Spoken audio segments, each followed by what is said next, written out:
Hello dear students, welcome to the e-learning platform. In today's video lecture we will discuss sixth problem on friction. Now the problem will be related to the different conditions. Force applied at an angle theta with the horizontal plane. आपण मागे जे 5 problems बघितले, earlier जे 5 videos आपण बघितले त्याच्यामध्ये force काय होता, बरोबर हॉरिझॉन्टल डायरेक्शनला अप्लाय केला होता, राईट.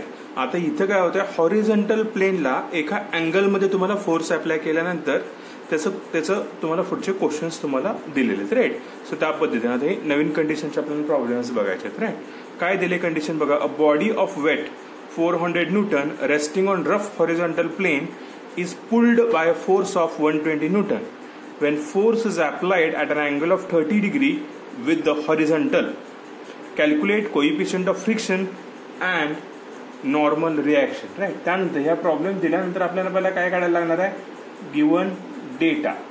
गिवन डेटा मध्ये काय काय दिले, डब्ल्यू किती दिले आपल्याला 400 न्यूटन, राईट. फोर्स पी किती दिले 120 newton. Theta with reference to horizontal किती दिलाय 30 डिग्री दिलाय, राईट. काय काढायला सांगितले आपल्याला त्यांनी, म्यू. आणि काय काढायला सांगितलं, reaction at normal. Calculate the coefficient of friction and normal reaction, right. So आपण आता पहिला काय काढून घ्यायचं, एफ बी डी काढून घ्यायचं. की हॉरिझॉन्टल रफ प्लेन आहे, त्याच्यात तुमचं वेट आला, इकडे वेट व्हर्टिकली डाऊनवर्ड ग्रॅव्हिटेशनल फोर्सने खाली येणार आहे, तो सेंटर ऑफ ग्रॅव्हिटी, राईट. त्याच्या बरोबर अपवर्ड डिरेक्शन माझं काय असणार आहे, नॉर्मल रिॲक्शन असणार आहे, राईट. इथून असं फोर्स अप्लाय, राईट. आता फोर्स जो काय आहे तो काय दिला, हॉरिझॉन्टलला 30 डिग्री दिला, राईट. हे जर सेंटर काढलं इथून 30, सो इथून 30 डिग्रीमध्ये मला काय दिलं, असा फोर्स दिला, राईट. काय पुल्ड म्हणले, पुल म्हणजे वर ओढलाय, राईट. किती दिलाय 120 न्यूटन दिलाय आणि त्याचा अँगल किती दिलाय त्याने 30 डिग्री दिलाय, राईट. सो त्याच्यामध्ये रिझॉल्व्ह करायला पाहिजे, सो ते असं होणार, राईट. सो इकडून मी ते दाखवायला फक्त तुम्हाला करतो. सो या डिरेक्शनला काय येणार आहे 120 कॉस 30 आणि वरच्या डिरेक्शनला काय येणार आहे माझं 120 साइन 30, राईट. अपवर्ड डिरेक्शनला 120 साइन 30 आलं, या डिरेक्शनला माझं काय आलं 120 कॉस थिटा आलं, राईट. आता आपली ह्या डिरेक्शनला पुल केल्यानंतर ह्या जो काय वेट आहे, ह्या बॉडीची मुवमेंट कुठल्या डिरेक्शनला होणार आहे, ह्या डिरेक्शन होणार, राईट. त्याचे मोशन म्हणा किंवा त्याचं ह्या डिरेक्शन होणार, राईट. सो जो काय फ्रिक्शनल रेजिस्टन्स असणार किंवा फ्रिक्शनल फोर्स तो कुठल्या डिरेक्शनला असणार आहे आपल्याला, ह्या डिरेक्शनला, राईट. सो नेहमी लक्षात, ज्या डिरेक्शनला फोर्स अप्लाय केल्यानंतर ज्या डिरेक्शनला बॉडीची मोशन होणार आहे किंवा मुवमेंट होणार आहे, बरोबर त्याच्या अपोजिट डिरेक्शनला आपल्याला काय असणार आहे, frictional force, right. F is equal to mu R N, त्याला आपण एफ म्हणायचं, फ्रिक्शनल फोर्स एफ आर म्हणा त्याला किंवा F, right.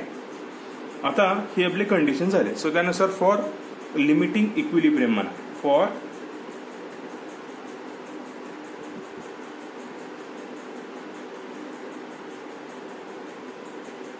Limiting equilibrium summation of F of Y equal to 0, right. म्हणजे F of Y, upward forces positive, downward forces negative, right.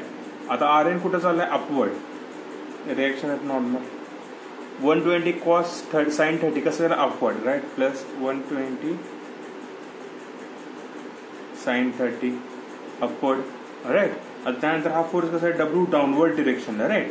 So त्याचं काय येणार आहे मायनस डब्ल्यू इक्वल टू 0. आता डब्ल्यूची value आपल्याला माहिती आहे, reaction at normal plus 120 sine 30 minus डब्ल्यूची व्हॅल्यू किती दिली आपल्याला 400 न्यूटन दिला इक्वल टू 0. सो आता ती व्हॅल्यू कॅल्क्युलेट करा, राईट. कसं कॅल्क्युलेट करायचं बघा, 120 इंटू साइन 30 मायनस 400, राईट. किती आलं minus 400 340. So R N minus 340 equal to 0. So minus 340 वर या डिरेक्शनला घाला. So reaction at normal, normal reaction किती आलं आपलं 340 न्यूटन, राईट. जे आपल्याला त्यांनी काढायला सांगितलं ते आपण काढून घेतलं, normal reaction. Now summation of F of X equal to 0. हे मात्र लक्षात ठेवायचं, जे काही 30 डिग्री फोर्स केला तो रिझॉल्व्ह करायचं. आणि फ्रिक्शनल फोर्स जे आहे ते मात्र लक्षात घ्या, ज्या डिरेक्शनला आपल्या कंपोनंटची मोशन होणार आहे किंवा मुवमेंट होणार आहे बरोबर त्याचा अपोजिट डिरेक्शनला काय असणार आपला फ्रिक्शनल फोर्स असणार आहे. नाव एफ ऑफ एक्सला कसं असणार आहे, या डिरेक्शनला जाणारे फोर्स काय असणार आहे पॉझिटिव्ह आणि या डिरेक्शनला जाणारे फोर्स काय असणार आहेत माझे निगेटिव्ह. सो 120 cos 30 कुठल्या डिरेक्शन, ह्या डिरेक्शनला right. So 120 cos 30 positive minus F कुठल्या डिरेक्शनला, ह्या direction right. So minus F equal to 0 right. आता therefore 120 cos 30 मायनस एफ म्हणजेच काय असणार आहे म्यू आर आहे. एफ म्हणजेच काय mu minus mu into normal reaction equal to 0. So 120 cos 30 minus mu आपल्याला माहिती आहे का नाही, नॉर्मल रिएक्शन आपल्याला माहिती आहे किती आहे 340 equal to 0. So minus mu 340 या डिरेक्शनला घाला.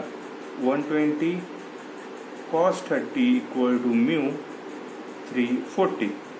So therefore mu is equal to 120 into cos 30 upon 340. So therefore mu is equal to, so बघा 120 into cos 30 upon 340 किती आले म्यूची व्हॅल्यू 0.305 राईट. आलं आपल्याला कॅल्क्युलेट काय सांगितलं कोएफिशियंट ऑफ फ्रिक्शन, ते आपल्याला कोएफिशियंट ऑफ फ्रिक्शन मिळालं. नॉर्मल रिॲक्शन जे काढायला सांगितलं होतं ते आपल्याला इथे मिळालेलं आहे राईट. एवढंच फक्त अगोदरचे जे प्रॉब्लेम होते त्यात आपण horizontal force directly horizontal apply करत होतो. इथं काय दिले हॉरिझॉन्टल प्लेनला इन्क्लाइंड दिले. इथं फक्त हा चेंज हा एवढाच होता, त्याला आपल्याला रिझॉल्व्ह करायला लागणार आहे राईट. हे एवढं फक्त लक्षात आलं की झालं, बाकी काय अडचण येणार नाही. फक्त फॉर्म्युलेज व्यवस्थित लक्षात ठेवा आणि प्रॉब्लेम्सवर कॅल्क्युलेटरमध्ये ते प्रॉपरली व्हॅल्यूज इन्सर्ट करून व्हॅल्यू काढा राईट. आन्सर एकदम ॲक्युरेट येणार आहे. Thank you. Have a happy learning.